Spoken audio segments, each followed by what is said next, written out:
And sudden ಆಗಿ transfer ಮಾಡೋದು ನೋಡಿದಾಗ ಈಸಿಯಾಗಿ ಕಮೆಂಟ್ ಮಾಡ್ಬೋದು ಸ್ಟೆರಾಯ್ಡ್ಸ್ ತಗೊಂಡು ಹಿಂಗೆ ಮಾಡಿದಾರೆ ಹಂಗೆ ಅಂತ. ತಗೋ ರಕ್ತ ಎಲ್ಲ ತಗೊಂಡು ಪರೀಕ್ಷೆ ಮಾಡ್ಬೋದು. I don't take any supplements, I don't take protein tablet ಅಪ್ಪ. Protein shake? No shake, only vanilla milk shake.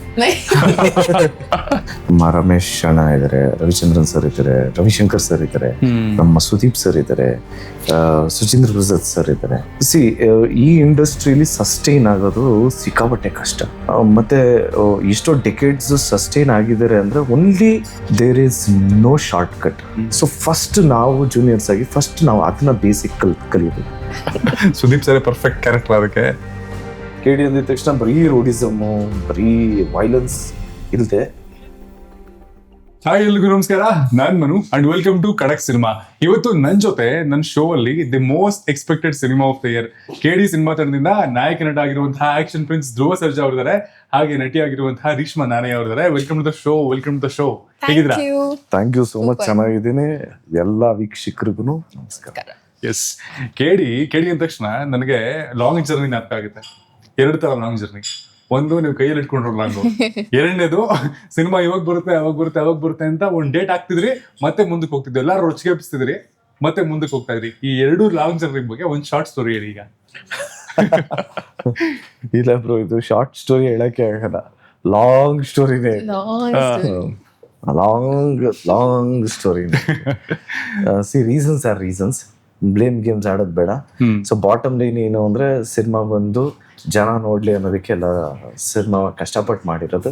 Cinema ನೋಡ್ಬಿಡ್ಲಿ ಜನ, ಸಿನಿಮಾ ನೋಡಿ ಒಪ್ಸೋ. ಯಾಕೆಂದ್ರೆ ನಾವು ಒಂದು ಫ್ಯಾಮಿಲಿ ಕೂತ್ಕೊಂಡು ನೋಡೋವಂಥ ಒಂದು ಸಿನಿಮಾ ಮಾಡಿರೋದು. ಫ್ಯಾಮಿಲಿ ವ್ಯಾಲ್ಯೂಸ್ ಬಗ್ಗೆ ತುಂಬಾ ಚೆನ್ನಾಗಿ ಹೇಳಿದ್ದಾರೆ. ಈಗ ಎಲ್ಲಿ ನೋಡಿದ್ರು ನಿಮಗೆ ತುಂಬು ಕುಟುಂಬ ಅಂತಿರಲ್ಲ, ಅಣ್ಣ ತಮ್ಮದಿರು, ಅಕ್ಕ ತಂಗಿರು, ತಂದೆ ತಾಯಿ, ಈ ವ್ಯಾಲ್ಯೂಸ್ ಬಗ್ಗೆ ತುಂಬಾ ಚೆನ್ನಾಗಿ ಹೇಳಿದ್ದಾರೆ. KD ಅಂದಿದ ತಕ್ಷಣ KDಗೆ ಎಕ್ಸ್ಪ್ಯಾನ್ಷನ್ ಬಂದು ಕಾಳಿದಾಸ. KD ಅಂದಿದ ತಕ್ಷಣ ಬರೀ ರೋಡಿಸಮು, ಬರೀ ವೈಲೆನ್ಸ್ ಇಲ್ಲದೆ ಒಂದು ಫ್ಯಾಮಿಲಿ ಡ್ರಾಮಾ, ಎಮೋಷನ್ಸ್ನ ನೀವು ಎಕ್ಸ್ಪೆಕ್ಟ್ ಮಾಡ್ಬೋದು ಈ ಸರಿ. ಅಂಡ್ ಎಂಟೈರ್ ಈ ಪ್ಯಾಕೇಜ್ ಅಂತಾರಲ್ಲ, ಅಂದ್ರೆ ಕಾಮಿಡಿ ಇದೆ, ಲವ್ ಇದೆ, ಆಕ್ಷನ್ಸ್ ಇದೆ, ಎಮೋಷನ್ಸ್ ಇದೆ, with a brand called Prem. ಅವ್ರ ಶೈಲಿ ಹೇಗಿರುತ್ತೆ ಅಂತ ನಿಮ್ಗೆ ಗೊತ್ತು.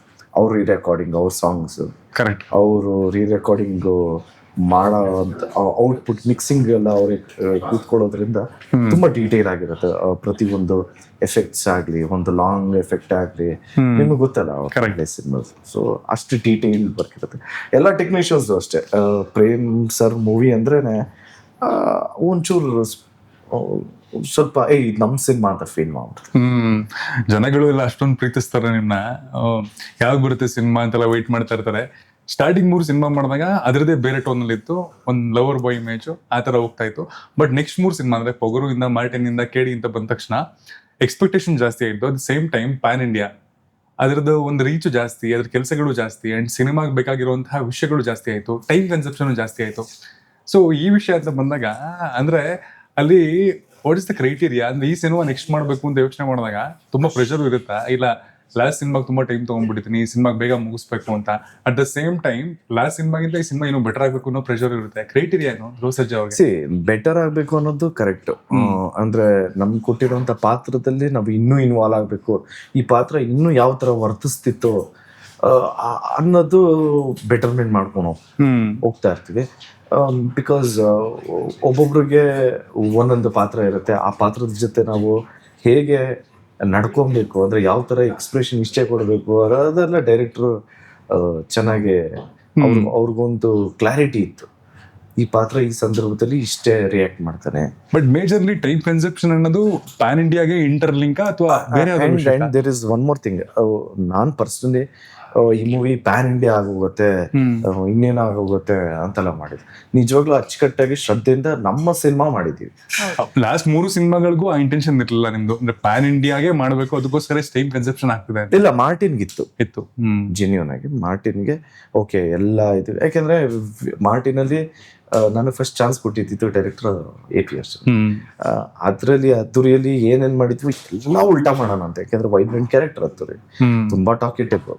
ಎಲ್ಲ ಉಲ್ಟಾ ಮಾಡೋಣ ಮಗ ಅಂತ ಹೇಳಿದಾಗ ನಂಗೆ ಚಾನ್ಸ್ ಕೊಡೋದು, ಡೈಲಾಗ್ಸ್ ಕಮ್ಮಿ, ಫೈಟ್ಸ್ ಒಂಥರ ಡೇಟ್ ಹೊಡೆದ್ರೆ ಅವ್ರದ್ದೊಂದು ವಿಷನ್ ಇತ್ತು. ಸೊ ಮಾರ್ಟಿನ್ ಪೊಗರು ನಾವು love story come family drama. ಕೇಳಿ ನಿಮಗೆ ಈ ಅದ್ದೂರಿ ಬೌದ್ಧ ವರ್ಷದಲ್ಲೆಲ್ಲ ನಿಮಗೆ ಲವ್ ಮತ್ತೆ ಈ ಕಾಮಿಡಿ ಫನ್ ಇದನ್ನೆಲ್ಲ ಏನು ಎಕ್ಸ್ಪೆಕ್ಟ್ ಮಾಡ್ತಿದ್ರು 100% KD ಇದ್ದಿದೆ. ಬಟ್ ಅದಲ್ಲದೆ ಪ್ಯಾರಲಲ್ಲಿ ಇನ್ನೊಂದು ಕತೆ ಹೇಳ್ತಾ ಇರ್ತಾರೆ. ಓಕೆ, ಅಂದ್ರೆ ವೈಬ್ ಎಲ್ಲ ನೋಡಿದ್ರೆ ಪೂರ್ತಿ ಫ್ಯಾಮಿಲಿ ಗ್ಯಾಂಗ್ಸ್ಟರ್ ಡ್ರಾಮಾ ಅಂತಾನೆ ಅನ್ಸುತ್ತೆ. ಇಲ್ಲ ನೋಡಿ ಬ್ರೋ, we have 4-5 days. ನೀವ್ ಹೇಳಿ ಅಂದ್ರೆ ಮಚಲಕ್ಷ್ಮಿಯಾಗಿ ಕಾಣಿಸ್ಕೊತಾ ಇದೀರಾ. ನಿಮ್ ಝೋನ್ ಆಫ್ ಸಿನಿಮಾಗಳಲ್ಲಿ ನೀವು ಮಾಡ್ಕೊಂಡು ಬಂದಿರೋ ಪಾತ್ರಕ್ಕಿಂತ ತುಂಬಾ ವಿಭಿನ್ನವಾಗಿದೆ. ಆತರ ನನ್ಗೆ ಸ್ಕ್ರೀನ್ ಅಲ್ಲಿ ಟ್ರೈಲರ್ ನೋಡ್ಬೇಕಾದ್ರೆ ಪ್ರೇಮ್ ಸರ್ದೇ ಫೀಮೇಲ್ ವರ್ಷನ್ ತರ ಕಾಣಿಸ್ತು. ಆ ಡೈಲಾಗ್ ಡೆಲಿವರಿ ಆಗ್ಲಿ ಅಥವಾ ಇವ್ರದ್ದಾಗ್ಲಿ, ಮಚಲಕ್ಷ್ಮಿ ಒಂಥರ ಪ್ರೇಮ್ ಸರ್ ಫೀಮೇಲ್ ವರ್ಷನ್ ತರ ಕಾಣಿಸ್ತು. ಆ ಅವರನ್ನ ಬಿಲ್ಡ್ ಮಾಡಿದ ರೀತಿ ಹೇಗೆ? ಬಿಕಾಸ್ ಅದು ನಿಮ್ ಝೋನ್ ಅಲ್ಲ, ಮುಂಚೆ ಅದೇ ತರದ ಸಿನಿಮಾಗಳನ್ನ ನೀವು ಮಾಡಿಲ್ಲ ಅಂಡ್ ಈಗಲೂ ನೀವು ಆತರ ಒಂದ್ ಟೋನ್ ಅಲ್ಲಿ ಇಲ್ಲ. ಸೊ ಖಂಡಿತ ನನ್ನ ಝೋನ್ ಅಲ್ಲ, ಬಟ್ ಆಸ್ ಅನ್ ಆರ್ಟಿಸ್ಟ್ ಈ ಥರ ಡಿಫ್ರೆಂಟ್ ಝೋನ್ಸ್ ಅಲ್ಲಿ ಪರ್ಫಾರ್ಮ್ ಮಾಡಬೇಕು ಅಂತ ಕಾಯ್ತಿದ್ದೆ. ಯಾಕಂದರೆ ವರ್ಸಿಟ್ಯಾಲಿಟಿ ಇಸ್ ವೆರಿ ಇಂಪಾರ್ಟೆಂಟ್. ಅದೇ ಲವ್ ಸ್ಟೋರಿ, ಅದೇ ಹೀರೋಯಿನ್, ಅದೇ ಗ್ಲಾಮರ್ ಅಂತ ಮಾಡೋದ್ ಬದಲು and such early in my career ಈ ಥರ ಪಾತ್ರ ಎಲ್ಲ ನಂಗೆ ಸರ್ ಹೇಳ್ತಿದ್ರು. ಈ ಥರ ಪಾತ್ರ ಎಲ್ಲ ಮಂಜುಳಾ ಅವರು ಮಾಡ್ತಿದ್ರು, ಮಾಲಾಶ್ರೀ ಮಾ ಮಾಡ್ತಿದ್ರು, ರಕ್ಷಿತಾ ಮಾ ಮಾಡ್ತಿದ್ರು. ವಿಂಟೇಜ್ ಟೈಮ್ಸ್ ಅಲ್ಲಿ ತುಂಬಾ ಪಾತ್ರಗಳು ಬರ್ತಾ ಸೊ ಇದ್ವು. ಆ ತರ ಮಾಡ್ತಿದ್ರು. ಈ ರೀಸೆಂಟ್ ಟೈಮಲ್ಲಿ ಈ ತರ ಬಜಾರಿ ಕ್ಯಾರೆಕ್ಟರ್ ನಿಂಗೆ ಅದು ಇಷ್ಟು ಬೇಗ ಕರಿಯರ್ ಅಲ್ಲಿ ಸಿಗ್ತಾ ಇದೆ, ಸೊ ಚೆನ್ನಾಗಿ ಮಾಡು ಅಂತ ನಂಗೆ ಹೇಳ್ತಿದ್ರು. ಸೊ ಅವಾಗ ಫುಲ್ ರೆಸ್ಪಾನ್ಸಿಬಿಲಿಟಿ ಅಂಡ್ ಎಕ್ಸೈಟ್ಮೆಂಟ್ ಬಂತು. And complete opposite character, I had to become someone that I am ಮನೇಲಿ ಸ್ವಲ್ಪ I can relate to her, but otherwise it is a completely different personality altogether. So ಅದಕ್ಕೆ ತುಂಬಾ work ಮಾಡಬೇಕಿತ್ತು. Okay, ಈ spoken English in 30 days ಬರುತ್ತಲ್ಲ sir, ಆತರ ನೀವು body transform ಹಿಂಗೆ ಮಾಡ್ತಾನೆ ಇರ್ತಾರಲ್ಲ 18 kg 23 ದಿನದಲ್ಲಿ ಅಂತ ಕೇಳ್ಪಟ್ಟೆ ಈ ಸಿನಿಮಾಗೆ. ಹಿಂಗೆ ಯಾವ ಒಂದು ಶೇಡ್ ಆಫ್ ಸಿನಿಮಾಗೆ ಅದು ಬರುತ್ತೆ ಒಂದು. ಅಂಡ್ ಈ ಫಿಲ್ಮ್ಗಲ್ಲ ಈ ಫಿಲ್ಮ್ ಅಲ್ವಾ? ಈ ಫಿಲ್ಮ್ ಚೆನ್ನಾಗಿರಲ್ಲ. ಕ್ರಿಮಿನಲ್ಗ ಅದು ಅಲ್ಲ, ಕೇಡಿಗ ಅಥವಾ ಇಲ್ಲ ಕ್ರಿಮಿನಲ್ಗೆ? ಓಕೆ. ಅಂಡ್ ಈ ಸಿನಿಮಾದಲ್ಲಿ ನಿಮ್ ಟೆಕ್ನಿಷಿಯನ್ ಸಿನಿಮಾಗೂ ಕಮ್ಮಿ ಆಗಿದೆ. ಕಮ್ಮಿ ಆಗಿದ್ರ? ಎಷ್ಟು ಕೆಜಿ ಕಮ್ಮಿ? ಒಂದು 11-12 kg ಅಷ್ಟೇ ಆಗಿದೆ. ಹಿಂಗ್ ಮಾತಾಡ್ತೀರಾ? 11-12 kg ನಾ ಒಂದು ನಾವು 1 kg 2 kg ಇಳಿಸೋದೇ ಭಾರಿ ಇವತ್ತು ಕಷ್ಟ 1 kg ಕಮ್ಮಿ ಆದ್ರೆ ನಾಳೆ ಅದು ವಾಪಸ್ ಬಂದಿರುತ್ತೆ. ಅದೇ ಮಸಲ್ ಮೆಮೊರಿ ಇದೆಲ್ಲ ತುಂಬಾ ವರ್ಷದಿಂದ ಮಾಡ್ತಾ ಇದ್ದಿಲ್ಲ, ಸೊ ಅದೊಂಚೂರು ಹೆಲ್ಪ್ ಆಗ್ತಾ ಇದೆ. ಅಂಡ್ ಒಂದ್ ಸಿನಿಮಾಗೆ ಅಂದ್ರೆ ಈ ಬಾಡಿ ಟ್ರಾನ್ಸ್ಫಾರ್ಮೇಶನ್ ಅಂತ ಬಂದ ತಕ್ಷಣ ತುಂಬಾ ಕಡೆ ನಿಮ್ ಹೆಸರು ಕೇಳ್ಸುತ್ತೆ, ಬೇರೆ ಬೇರೆ ಫಿಲ್ಮ್ಸ್ ಎಲ್ಲಾನು. ಅಂದ್ರೆ ಅಷ್ಟು ಗ್ರ್ಯಾಂಡೆಡ್ ಆಗಿ ತಗೊಂತಿರಲ್ಲ, ಅಂದ್ರೆ ಅದ್ ಬಾಡಿಗೆ ಹೆಲ್ತ್ ವೈಸ್ ಅಲ್ಲಿ ಏನೋ ಪ್ರಾಬ್ಲಮ್ ಆಗಲ್ವಾ? ಅಂಡ್ ಸಿನಿಮಾ ಮೇಲಿರೋ ಆ ಒಂದು ಪ್ರೀತಿನ ಪ್ರತಿ ಸಿನಿಮಾಗೂ ಏನೋ ಒಂದ್ ಮಾಡ್ಬೇಕು ಅನ್ನೋ ಒಂದ್ ಹುಡುಕಾಟನ ಅದು? ಇಲ್ಲ, ಹೆಲ್ತ್ ಅಲ್ಲಿ ಏನು ಪ್ರಾಬ್ಲಮ್ ಆಗಲ್ಲ. ಒಂದಾಗತ್ತೆ ಅಂದ್ರೆ ಫ್ಯಾಟಿ ಲಿವರ್, ಅದೊಂದು ಆಗ್ಬೋದು. ಯಾಕಂದ್ರೆ ಸಡನ್ ಆಗಿ ಊಟ ಸ್ಟಾಪ್ ಮಾಡಿರ್ತೀವಿ, ಅದೊಂದು ಆಗಬಹುದು. ಗ್ರೇಡ್ 2 ಹೋಗುತ್ತೆ, ಒಂದೊಂದ್ಸತಿ ತಿರ್ಗಾ ರಿವರ್ಸ್ ಮಾಡ್ಬೇಕಾದ್ರೆ ಅದು ಏನೋ ಫ್ಯಾಟಿ ಲಿವರ್. ಅದೊಂದು ಬಿಟ್ರೆ I don't take any supplements, I don't take protein Dalda ಡಬ್ಬ. ಇಲ್ಲಿವರೆಗೂ ತಗೊಳ್ಳೋದ? ನಮ್ಮ ಮನೆಗೆ ಓಡಿಸ್ಬಿಡ್ತಾರೆ. ನಮ್ಮ ತಂದೆ ಪೈಲ್ವಾನ್. Protein shake? No shake, only vanilla milk shake. That without sugar? No full sugar. ನೀವೇನ್ ಬ್ರೋ ವೆನಿಲಾ ಮಿಲ್ಕ್ ಶೇಕ್? ಇದುವರೆಗೂ ಅಂದ್ರೆ ಈಸಿಯಾಗಿ ಹೇಳ್ತಿರ್ತಾರಲ್ಲ ಅವರೆಲ್ಲ ತಗೊಂಡ್ ಬೆಳೆಸ್ತಾನಮ್ಮ. ಇಲ್ಲ, ನನಗೆ ಆಕ್ಚುಲಿ ಐ ಟ್ರೈಡ್. ಅಂಕಲ್ ಮತ್ತೆ ನಮ್ಮ ಅಣ್ಣನಿಗೆ ನಮ್ಮ ಅಂಕಲ್ ನಮ್ಮ ಅಣ್ಣ ಈ ಡ್ರೈ ಫ್ರೂಟ್ಸ್ ಎಲ್ಲ ಮಿಕ್ಸ್ ಮಾಡಿ ಒಂದ್ಸರಿ ಕೊಟ್ರು. ನನಗೆ ವಾಮಿಟ್ ಆಯ್ತು. ಸೊ ಒಬ್ಬೊಬ್ರಿಗೆ ಆಗತ್ತೆ, ಒಬ್ಬೊಬ್ರಿಗೆ ಆಗಲ್ಲ. ಪ್ರಾಬಬ್ಲಿ ನನಗೆ ಅದು ಚಾಕ್ಲೇಟ್ ಫ್ಲೇವರ್ ಏನೋ ಟ್ರೈ ಮಾಡಿದ್ದು, ಅದೇ ಲಾಸ್ಟ್ ತುಂಬಾ ವರ್ಷಗಳಿಂದ. ಅದ್ರ ನಮ್ಮ ತಂದೆಗೆ ಏನಾದ್ರು ಗೊತ್ತಾಯ್ತು ಅಂದ್ರೆ ಹಿಂಗೆ ಪ್ರೋಟೀನ್ ಟ್ರೈ ಮಾಡಿದ್ದೀನಿ ಅಥವಾ ಹಿಂಗೆ ನಮ್ಮ ತಂದೆ ಇವಾಗಲೂ ಹೇಳ್ತಾರೆ, ಡಾಲ್ಡಾ ಡಬ್ಬಲ್ಲಿ ಏನಾದ್ರು ತಿಂದ್ರು ಎಲ್ಲ ಸುಳ್ಳು ತಿನ್ರಿ ಅಂತ. ಅವ್ರು ಏನ್ ಹೇಳೋದು ಅಂದ್ರೆ ಒಂದೇ, ನಾವು ಕಡಕ್ಕಾಗಿ ದಬಾಯಿಸ್ರಿ, ಚೆನ್ನಾಗಿ ತಿನ್ರಿ, ಏನ್ ಅದ್ ತಿನ್ಬೇಡ ಇದ್ ತಿನ್ಬೇಡ, ಎಲ್ಲ ತಿನ್ನೋ ಏಜ್ ಅಲ್ಲಿ ತಿನ್ರಿ. ನೀವು ನೋಡಿದ ತಕ್ಷಣ 50-60 ವರ್ಷ ಆದ್ಮೇಲೆ ನೀವು ಬೇಡ ಅಂದ್ರೂ ಡಾಕ್ಟರ್ಗಳು ಹೇಳ್ತಾರೆ ಅದ್ ತಿನ್ಬೇಡಿ ತಿನ್ನೋ ಏಜ್ ಅಲ್ಲಿ ತಿನ್ರಿ. ಅಂಡ್ ಸಡನ್ ಆಗಿ ಟ್ರಾನ್ಸ್ಫರ್ ಮಾಡೋದು ನೋಡಿದಾಗ ಈಸಿಯಾಗಿ ಕಮೆಂಟ್ ಮಾಡ್ಬಿಡ್ಬೋದು, ಸ್ಟೆರಾಯ್ಡ್ಸ್ ತಗೊಂಡು ಹಿಂಗ್ ಮಾಡಿದಾರೆ ಹಂಗೆ ಹಿಂಗೆ ಅಂತ. ನೀವು ಬೇಡ ನೋಡಿದ್ರೆ ಅದೆಲ್ಲ ಇಲ್ಲದೆ ಹೋದ್ರೆ ತಗೋಗುರು ರಕ್ತ ಎಲ್ಲ ತಗೊಂಡ್ ಪರೀಕ್ಷೆ ಮಾಡ್ಬೋದು. ಅವ್ರ ಹಾರ್ಡ್ ವರ್ಕ್ ಅವ್ರಿಗೆ ಗೊತ್ತಿಲ್ಲ. ನಾನು ಅವ್ರು ಕೇಳಿದೆ ಸರ್ ಟಿಪ್ಸ್ ಕೊಡಿ ಅಂತ. ಒಂದೊಳ್ಳೆ ಎಕ್ಸರ್ಸೈಸ್ ರೇಷ್ಮಾ, ಅದನ್ನ ಡೈಲಿ 15 seconds ಮಾಡಿದ್ರೆ ಸಾಕು ಅಂತ ಹೇಳಿದ್ರು. ನಾನೇನ್ ಸರ್ ಹೇಳಿ ಅಂತ ಹೇಳಿದೆ. ಏನಾದ್ರೂ ಡೆಸರ್ಟ್ ಸ್ವೀಟ್ ಹಿಂಗ್ ಬಂದ್ರೆ ಹಿಂಗ್ ಮಾಡ್ಬೇಕು ಅಂತ ಚೆನ್ನಾಗ್ತೀರ ಅಂತಂದ್ರು. ಅಂಡ್ ಈ ಸಿನಿಮಾದಲ್ಲಿ ಬಿಹೈಂಡ್ ದ ಕ್ಯಾಮ್ಸ್ ಮಾತಾಡ್ತಾ ಇದ್ದೆ, ಒಂದು ಫೈಟ್ ಸೀಕ್ವೆನ್ಸ್ ಬರುತ್ತಂತಲ್ಲ, 20 ದಿನ ಕಂಟಿನ್ಯೂಸ್ ಶೂಟ್ ಮಾಡಿದ್ದು. ಆಗ ನಿಮಗ್ ಬೇರೆ ಹೈ ಫೀವರ್ ಇತ್ತು, ಇಲ್ಲ ಅದನ್ನ ಮಾಡ್ಲೇಬೇಕು ಅಂತ ಕಂಪ್ಲೀಟ್ ಮಾಡಿದ ಸೀಕ್ವೆನ್ಸ್ ಏನಾಯ್ತು ಎಕ್ಸಾಕ್ಟ್ಲಿ? ಸಿಕ್ಕಾಪಟ್ಟೆ ಚೆನ್ನಾಗಿ ಬಂದಿದೆ, ಹೈಲೈಟ್ ಆಫ್ ದ ಫಿಲಮ್ ಅಂತ ಮಾತಾಡ್ತಾ ಇದ್ರು. ಅದೊಂದು ಫೈಟ್ ಸೀಕ್ವೆನ್ಸ್ ರೈನ್ ಎಫೆಕ್ಟ್ ಅಲ್ಲಿ ಅಂದ್ರೆ ಡಿಸೆಂಬರ್ ಅಲ್ಲಿ ಶೂಟ್ ಮಾಡಿದ್ದಲ್ಲ, ತುಂಬಾ ಚಳಿ, ಫುಲ್ ಚಳಿಗಾಲ, ನೈಟ್ ಬೇರೆ. ನಮ್ದು ಸೆಕೆಂಡ್ ಕಾಲ್ ಶೀಟ್ ಇದ್ದಿತ್ತಲ್ಲ, ಲೈಕ್ 9 ಗಂಟೆಯಿಂದ ನೆಕ್ಸ್ಟ್ ಡೇ 6 ಗಂಟೆ ಸಮಥಿಂಗ್ 5 o'clock ವರ್ಗೂ ಇತ್ತು ಆ ಥರ. ಸೊ ಸಿಕ್ಕಾಪಟ್ಟೆ ಚಳಿ ವಿತ್ ರೈನ್ ಎಫೆಕ್ಟ್. ಅದು ನಮಗೆ ಬೇಜಾರಿಲ್ಲ, ರೈನ್ ಎಫೆಕ್ಟ್ ಬೇಜಾರಿಲ್ಲ, ಚಳಿ ಅದು ಬೇಜಾರಿಲ್ಲ. ಜೊತೆ ಪ್ರೊಫ್ಲರ್ ಆಗ್ಬಿಡ್ತಾರೆ ಅಂದ್ರೆ ಫ್ಯಾನ್, ಅದು ಇಂಪಾಸಿಬಲ್. ಅದು ಆ ಚಳಿಗೆ ಒಂದ್ ಸ್ವಲ್ಪ ಜ್ವರ ತತ್ತು, ಏನೋ ಕಮಿಟ್ ಆಗೋಗಿದ್ದಾರೆ ಧ್ರುವ ಅಂತೆಲ್ಲ ಮಾಡಿಲ್ಲ. ಯಾವತ್ತಿದ್ರು ಇಲ್ಲಿ ಬಂದು ನಾವೇ ಹೆಣಗಾಡ್ಬೇಕಲ್ಲ, ಮುಗಿಸ್ಬಿಡೋಣ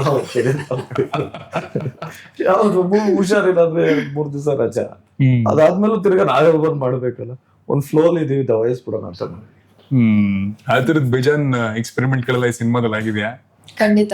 ಅಂಡ್ ಪ್ರೇಮ್ ಸರ್ ಗೊತ್ತು ಅಂದ್ರೆ ಆಲ್ಮೋಸ್ಟ್ ಒಂಥರ ಇಂಪಾಸಿಬಲ್ ನ ಪಾಸಿಬಲ್ ಮಾಡ್ತಾರೆ. ಸುಮಾರು ಸೀಕ್ವೆನ್ಸ್ ಗಳಲ್ಲೂ ಸೀನ್ಸ್ ಗಳಲ್ಲೂ ಅವ್ರದ್ದು ಒಂಥರ ನೇಟಿವ್ ಟೋನೇ ಬೇರೆ ತರ ಇರುತ್ತೆ. ಬೇರೆ ಡೈರೆಕ್ಟರ್ಸ್ ಕಂಪೇರ್ ಮಾಡಿದಾಗ ಅವ್ರ ಪಾತ್ರಗಳನ್ನ ಸೃಷ್ಟಿ ಮಾಡೋ ರೀತಿ, ಟೋನ್ ಆಫ್ ದ ಕ್ಯಾರೆಕ್ಟರ್ ಆಗಿರ್ಬೋದು, ಇಲ್ಲ ಆ ಆರ್ಕಲ್ ಬರೋ ಎಲಿಮೆಂಟ್ಸ್ ಆಗಿರ್ಬೋದು, ತುಂಬಾ ಬೇರೆ ಇರುತ್ತೆ. ನಿಮ್ಮಿಬ್ರಿಗೂ ಯಾವ್ದಾದ್ರು ಫಸ್ಟ್ ಟೈಮ್ ಅವ್ರು ಹೇಳಿದಾಗ ಇದು ಇಂಪಾಸಿಬಲ್, ಇದು ಚೆನ್ನಾಗಿರುತ್ತಾ ಅಂತ ನಿಮ್ಗೆ ಅನ್ಸಿ ಆಮೇಲೆ ಸ್ಕ್ರೀನ್ ಮೇಲೆ ನೋಡಿದಾಗ ಇವ್ರು ಸಖತ್ ಕಾಣಿಸ್ತಿದೆಯಲ್ಲ ಅಂತ ಅನ್ಸಿದೆ ಯಾವ್ದಾದ್ರು ಇದೆಯಾ? ನಮ್ಗೆ ನನ್ಗೆ ಯಾವ್ದಾರ ಡೈಲಾಗ್ ಕೇಳಿದಾಗ ಇನ್ ಡೀಟೇಲ್ ಆಗೇ ಹೇಳೋದವ್ರು. ಆ ತರ ಸರ್ಪ್ರೈಸ್ ಸ್ಕ್ರೀನ್ ಮೇಲೆ ಹಂಗಲ್ಲ, ಇಲ್ಲೇ ಅವ್ರಿಗೆ ಗೊತ್ತಾಗೋಗಿರುತ್ತೆ, ಮಗ ಹಿಂದಿನ ಸೀನ್ ಇದಾಗಿರುತ್ತೆ, ಮಾಡ್ಬಿಡ್ಬೋದು, ಕ್ಲಾರಿಟಿ ಇದು. ಬಟ್ ಪ್ರೇಮ್ಸ್ ಟಚ್ ಅಂತ ಒಂದು ಇರುತ್ತಲ್ಲ, ಇವ್ರು ಹೇಳಿದ್ ಸಖತ್ ವಿಶೇಷವಾಗಿ ಬಂದಿದೆಯಲ್ಲ ಅಂತ ಅನ್ಸಿದೆ. ಬೇರೆ ಡೈರೆಕ್ಟರ್ಸ್ಗೂ ಇವ್ರಿಗೂ ನಾನ್ ಕಂಡಂತ ಡಿಫ್ರೆನ್ಸ್ ಅಂದ್ರೆ detailing. Okay, detailing for 24 hours. Perfectionist. In the sense, shoot ಮಾಡ್ಬೇಕಾದ್ರೆ ಆನ್ಲೈನ್ ಎಡಿಟರ್ ಹತ್ರ ಎಕ್ಸ್ಟ್ರಾಕ್ಟ್ ಮಾಡ್ಕೊಂತಾರೆ, ಪ್ರಾಪರ್ ಎಡಿಟ್ ಮಾಡಿಸ್ತಾರೆ. ಶೂಟಿಂಗ್ ಆಗಿದ ತಕ್ಷಣ ಶೂಟ್ ಮಾಡ್ಬೇಕಾದ್ರೆ ಪ್ಯಾರಲಲ್ಲಿ ಇನ್ನು ಕಂಪೋಸ್ ಆಗಿಲ್ದಿರೋ ರೀರೆಕಾರ್ಡಿಂಗ್ ಅವರೇ ಹೇಳ್ತಾ ಇರ್ತಾರೆ. ಇತ್ತು ನಾವು ಇಮಿಡಿಯೇಟ್ ಪಕ್ಕದಲ್ಲಿ ಯಾವ್ದಣ್ಣ ಇದು ಒಂದು ಸ್ವಲ್ಪ ಜೋರಾಗಿ ಹೇಳೋಣ ಅಂದ್ರೆ ಇದೆ ನಮ್ದೇ ಮಗನೇ ಅನ್ಕೊಂಡು, ಏನಣ್ಣ ಹೇಳ್ತಾ ಇದೆಯಾ, ರೀರೆಕಾರ್ಡಿಂಗು ಲೆಂತ್ ತೊಡ್ಕೊಂತ ಇರ್ತೀನಿ ಮಗನೇ. ಓಕೆ. ಸೊ ಡೀಟೇಲ್ ಆಗಿ ಗೊತ್ತಾಗುತ್ತೆ ನಮ್ಗೆ. ಏನು ಸರ್ಪ್ರೈಸು ಅಂದ್ರೆ ರೀರೆಕಾರ್ಡಿಂಗ್ ಅಲ್ಲಿ ವಿತ್ ಎಫೆಕ್ಟ್ಸ್ ನೋಡಿದಾಗ ಓಹೋ ನಾವು ಮಾಡಿದ್ದಿದ್ದಾ ಅಂತ ಅನ್ಸುತ್ತೆ ನಮ್ಗೇನೆ. ಡಬ್ಬಿಂಗ್ ಅಲ್ಲೇ ಹಂಗ ಅನ್ನಿಸ್ತು. ನಿಮ್ಗೆ ಯಾವ್ದಾದ್ರು ಆತರ ಅನ್ಸ್ತಾ? ಖಂಡಿತ. ನಾನು ಏಕಲವ್ಯ ಅಲ್ಲೂ ನೋಡಿದ್ದೀನಿ ಅವ್ರು ಹೇಗೆ ಕೆಲಸ ಮಾಡ್ತಾರೆ ಅಂತ. ಅಂಡ್ ಪರ್ಫಾರ್ಮೆನ್ಸ್ ವೈಸ್ ಬಂದಾಗ ನಮಗೂ ಅಷ್ಟೇ, ನಮ್ಗೆ ಎಕ್ಸಾಕ್ಟ್ಲಿ ಹೇಳ್ತಾರೆ ಹಿಂಗೆ ಮಾಡಬೇಕು, ಇಷ್ಟು ಮಾಡಬೇಕು. ಒಂದು ಆರ್ಟಿಸ್ಟ್ ಅಲ್ಲಿ ಏನ್ ಪರ್ಫಾರ್ಮೆನ್ಸ್, ಎಷ್ಟು ಪರ್ಫಾರ್ಮೆನ್ಸ್ ತೆಗಿಬೇಕಂತ ಹಿ ನೋಸ್. ಯಾಕಂದ್ರೆ ಅವರು ಪರ್ಫೆಕ್ಟ್ ಆಗಿ ಗೊತ್ತಿರುತ್ತೆ ಈ ಕ್ಯಾರೆಕ್ಟರ್ ಹಿಂಗಿರುತ್ತೆ ಅಂತ. So I trust sir's decision and ನಮ್ಗೆ he makes it easy for us to perform. So ಎಷ್ಟು ಬೇಕು ಹಿಂಗೆ ಆಕ್ಟ್ ಮಾಡಬೇಕು, ಇದೆ ಎಕ್ಸ್ಪ್ರೆಷನ್ಸ್ ಬರಬೇಕು ಅಂತ ತುಂಬಾ ಚೆನ್ನಾಗಿ ಎಕ್ಸ್ಪ್ಲೇನ್ ಮಾಡ್ತಾರೆ. ಓಕೆ. ಅಂಡ್ ಒಬ್ಬ ಒಳ್ಳೆ ಆಕ್ಟರ್ ಅದವನು ಆದಷ್ಟು ಬೇರೆ ಆಕ್ಟರ್ಗಳನ್ನ ಅಥವಾ ಸುತ್ತಮುತ್ತ ನೋಡುವಾಗೆಲ್ಲ ಏನಾದ್ರೂ ಒಂದೊಂದು ಕಲಿತಾನೆ ಇರ್ತಾನೆ ಅಂತ ಹೇಳ್ತಾರೆ. ನಿಮ್ ಸಿನಿಮಾದಲ್ಲೆಲ್ಲ ಒಳ್ಳೆ ಆಕ್ಟರ್ಗಳೇ, ಇಷ್ಟೊಂದು ಜನ ಆಕ್ಟರ್ಗಳಿದ್ದಾರೆ. ಸಂಜಯ್ ದತ್ ಅವರು, ರವಿಚಂದ್ರನ್ ಸರ್, ರಮೇಶ್ ಅರವಿಂದ್ ಅವರು, ಶಿಲ್ಪಾ ಶೆಟ್ಟಿ ಅವರು, ಇವನ್ನೆಲ್ಲ ನೋಡ್ಬೇಕಾದ್ರೆ ಒಬ್ಬೊಬ್ರದ್ದು ಒಂದು ಆಕ್ಟಿಂಗ್ ಅಪ್ರೋಚೇ ಬೇರೆ ತರ ಇರುತ್ತೆ.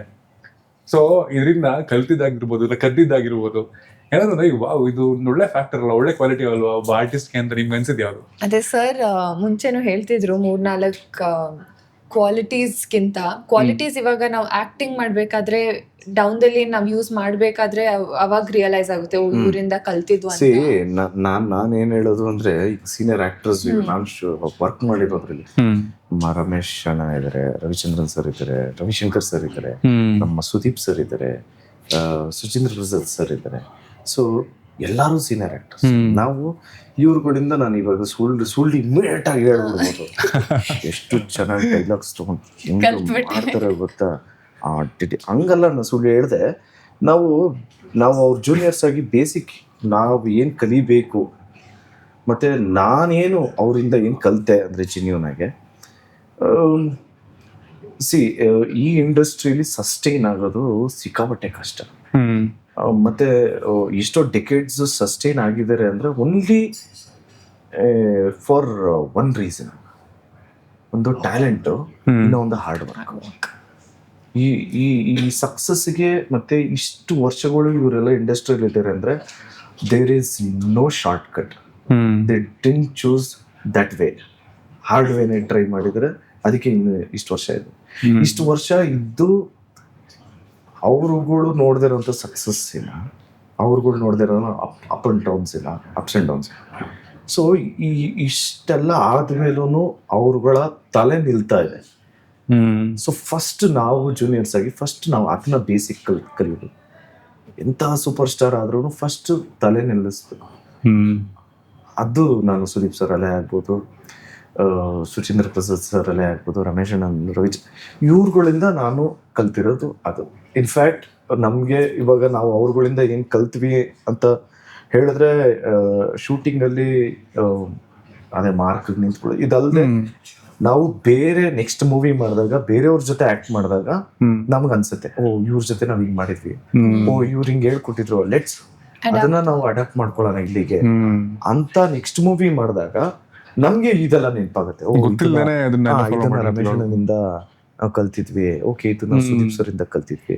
ಈಗ ಇಮ್ಮಿಡಿಯೇಟ್ ಆಗಿ ಹೇಳು ಅಂದ್ರೆ ನಮ್ದು ಶೂಟಿಂಗ್ ಆಗಿರೋ ಡೇಸ್ ಅಲ್ಲೇನೇನು ಮಾತಾಡಿದ್ವಿ ಅದನ್ನ ಹೇಳ್ಬೋದು.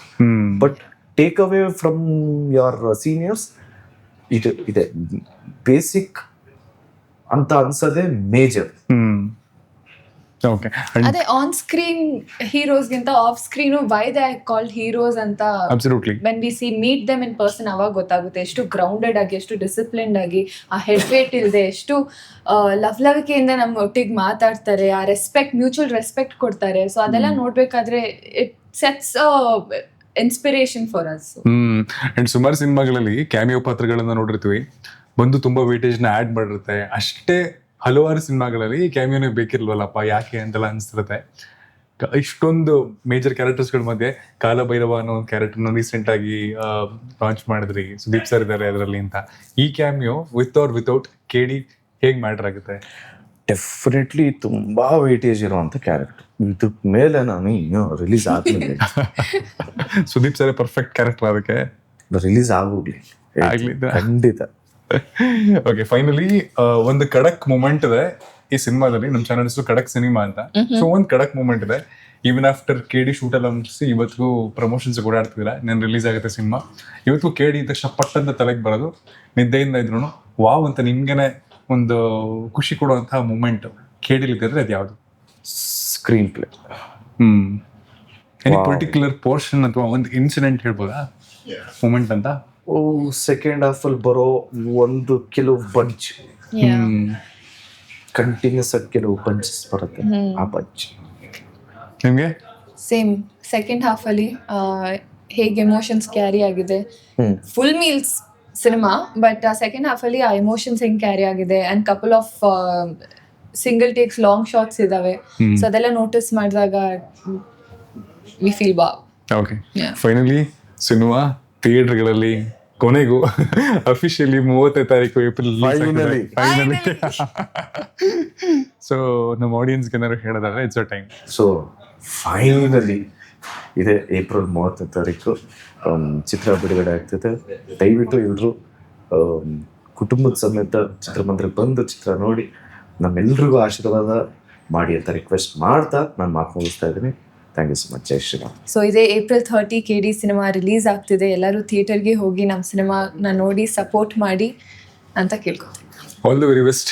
ತುಂಬ ಒಳ್ಳೇದಾಗಲಿ. ಆ್ಯಂಡ್ ನಿಮ್ಮ ಅಭಿಮಾನಿಗಳಿಗೆ ಆದಷ್ಟು ಬೇಗ ಬೇರೆ ಬೇರೆ ಸಿನಿಮಾಗಳ ಮೂಲಕ ಕಡಿಮೆ ಸ್ಮಾಲ್ ಸ್ಪ್ಯಾನ್ ಆಫ್ ಟೈಮಲ್ಲಿ ಸಿನಿಮಾಗಳನ್ನ ಮಾಡ್ತಾ ಕನ್ನಡ ಚಿತ್ರರಂಗವನ್ನು ಇನ್ನೂ ಉತ್ತುಂಗಕ್ಕೆ ತೊಗೊಂಡು ಹೋಗ್ತಾನೆ ರೀ with your talent and potential. Thank you. Thank you.